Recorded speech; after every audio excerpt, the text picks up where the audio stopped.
Hello అండి, అందరికీ నమస్కారం. రేపే విజయ ఏకాదశి.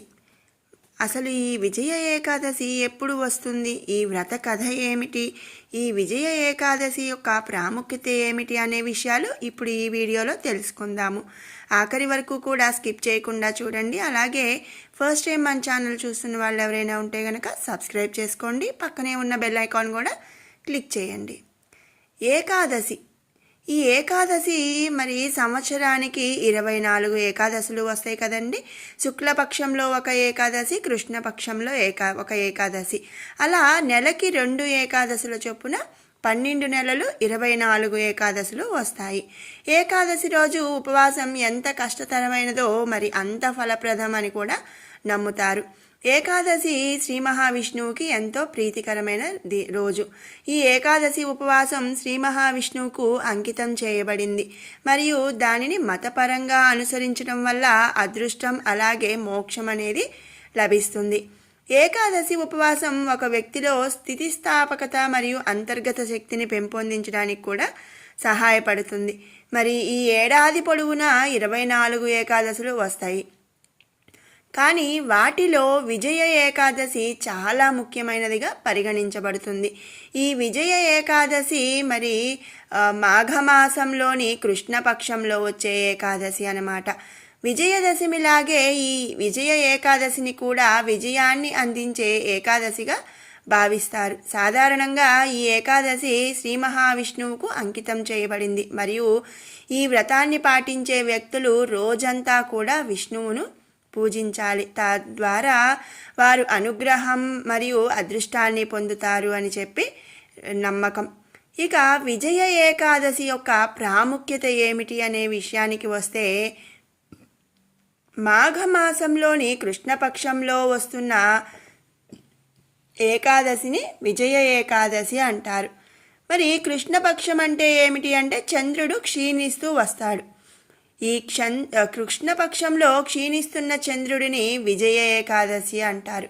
పూర్వకాలంలో ఈ వ్రతం ప్రభావం వల్ల ఎందరో రాజులు, చక్రవర్తులు భీకర యుద్ధంలో విజయం సాధించారని కూడా మన పురాణాలు చెబుతున్నాయి. విజయ ఏకాదశి ఉపవాసం గురించి వర్ణన పురాణాలలో కూడా ఉందన్నమాట. శత్రువులు చుట్టుముట్టిన విపత్కర పరిస్థితుల్లో కూడా విజయ ఏకాదశి నాడు ఉపవాసం ఉంటే విజయం చేకూరుతుంది అని చెప్పి చెబుతారు. విజయ ఏకాదశి వ్రతాన్ని ఆచరించడం వల్ల బాధల నుంచి విముక్తి కూడా లభిస్తుందని చెబుతారు. ఇక ఈ విజయ ఏకాదశి యొక్క వ్రత కథ ఏమిటి అనేది ఇప్పుడు తెలుసుకుందాము. విజయ ఏకాదశి కథ విజయదశమి కథను పోలి ఉంటుంది. ప్రముఖ కథ మరి విజయ ఏకాదశికి శ్రీరామునికి సంబంధించినదనమాట. మరి మన నమ్మకం ప్రకారం చాలా కాలం క్రితం ద్వాపర యుగంలో పాండవులు మాఘ ఏకాదశి యొక్క ప్రాముఖ్యత గురించి తెలుసుకోవాలనే ఆసక్తిని కలిగి ఉన్నారట. వారు తమ సందేహాలను శ్రీకృష్ణునికి తెలియజేశారు. మాఘ ఏకాదశి యొక్క ప్రాముఖ్యతను మరియు కథను వివరిస్తూ శ్రీకృష్ణుడు, ఓ పాండవ, అన్నింటిలో మొదటిది బ్రహ్మ నుండి మాఘకృష్ణ ఏకాదశి ఉపవాసం యొక్క కథ మరియు ప్రాముఖ్యత గురించి తెలుసుకున్న మొదటి వ్యక్తి నారదముని. అతని తరువాత దాని గురించి మీకు మాత్రమే తెలుసు. త్రేతాయుగం కథ. శ్రీరాముడు తల్లి సీతను అపహరించిన తరువాత రావణుడితో పోరాడటానికి సుగ్రీవుని సైన్యాన్ని తనతో తీసుకెళ్లాడు. అయితే అతని ముందు ఉన్న పెద్ద సముద్రం లంక వైపు సాగడానికి అతని మార్గాన్ని నిలిపివేసింది. వానర సైన్యానికి హాని కలిగించే చాలా ప్రమాదకరమైన సముద్ర జీవులు సముద్రంలోనే ఉన్నాయి. శ్రీరాముడు మానవ రూపంలో ఉన్నాడు కాబట్టి ఆ రూపంలోనే ఈ సమస్యను పరిష్కరించాలనుకున్నాడు. సముద్రాన్ని దాటే మార్గాన్ని చెప్పమని లక్ష్మణుడిని అడగగా, లక్ష్మణుడు, ఓ ప్రభు, ఇక్కడికి సగం దూరంలో వగ్ధలభ్యముని నివాసం ఉన్నాడు. అతను ఖచ్చితంగా దీనికి పరిష్కారం కనుగొనగలడు అని చెప్పాడు.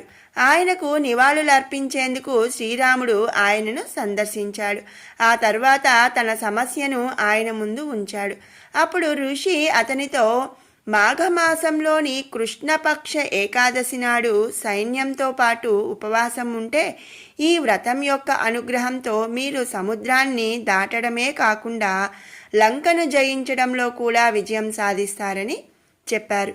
సమయం వచ్చినప్పుడు ముని వక్తలభ్య చెప్పిన పద్ధతి ప్రకారం శ్రీరాముడు సహా మొత్తం సైన్యం ఏకాదశి రోజున ఉపవాసం ఉండి మొత్తం రామసేనతో లంకను దాడి చేసింది. ఈ యుద్ధంలో విష్ణువు శ్రీరామునిగా అవతరించాడు. ఒక సాధారణ వ్యక్తి, కానీ ఈ ఏకాదశి ఉపవాసం ఫలితంగా అతను రావణుని అంత పెద్ద సైన్యాన్ని ఓడించి లంకను జయించి మాత సీతను విడిపించాడు. ఇది విజయ ఏకాదశి యొక్క వ్రత కథ. మరి విన్నారు కదండి, విజయ ఏకాదశి ఎప్పుడు వస్తుంది, దీని ప్రాముఖ్యత ఏమిటి, అలాగే ఈ విజయ ఏకాదశి వ్రత కథ ఏమిటి అనేది మీరు కూడా అందరూ రేపు విజయ ఏకాదశి రోజు ఆ శ్రీ మహావిష్ణువుని పూజించి స్వామివారి అనుగ్రహానికి పాత్రలు కావాలని ఆశిస్తున్నాను. మీకు ఈ వీడియో నచ్చినట్టయితే లైక్ చేయండి, షేర్ చేయండి, అలాగే మరిన్ని అప్డేట్స్ కోసం మన ఛానల్ని సబ్స్క్రైబ్ చేసుకోండి.